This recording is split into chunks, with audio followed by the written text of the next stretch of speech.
Football বিশ্বকাপ আয়োজনের উদ্যোগ নিচ্ছে সৌদি আরব। একমাত্র দেশ হিসেবে তারা 2034 সালে ফুটবল বিশ্বকাপের আয়োজক হওয়ার জন্য আনুষ্ঠানিকভাবে বিড করেছে।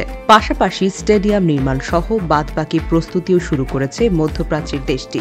কিং সালমান স্টেডিয়াম এই নিয়ে তাদের মহাপরিকল্পনার সাথে সামনে আসছে। কয়েক বিলিয়ন ডলার ব্যয়ে নির্মিত এই স্টেডিয়াম পুরোপুরি চালু হবে 2029 সালের শেষ নাগাদ। জিও নিউজ জানিয়েছে, সৌদির ফ্ল্যাগশিপ প্রকল্প ভিশন 2030 এর আওতায় নির্মিতব্য এই স্টেডিয়ামে 92,000 দর্শক আসন থাকবে।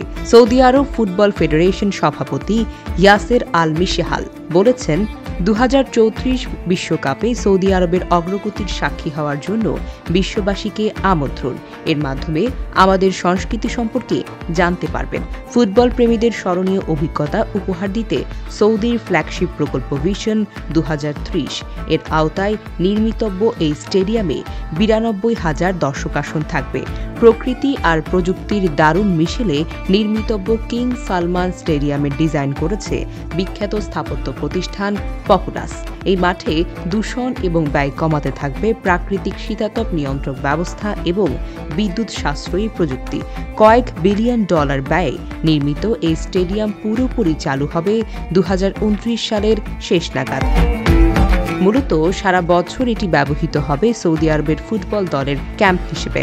এই মাঠে দূষণ এবং ব্যয় কমাতে থাকবে প্রাকৃতিক শীতাতপ নিয়ন্ত্রক ব্যবস্থা এবং বিদ্যুৎ সাশ্রয়ী প্রযুক্তি।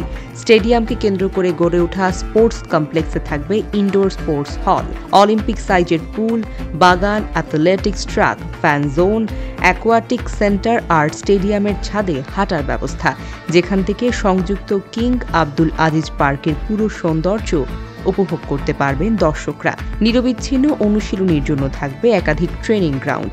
পরবর্তীতে যুক্ত করা হবে ভলিবল, বাস্কেটবল এবং প্যাডেল কোর্ট।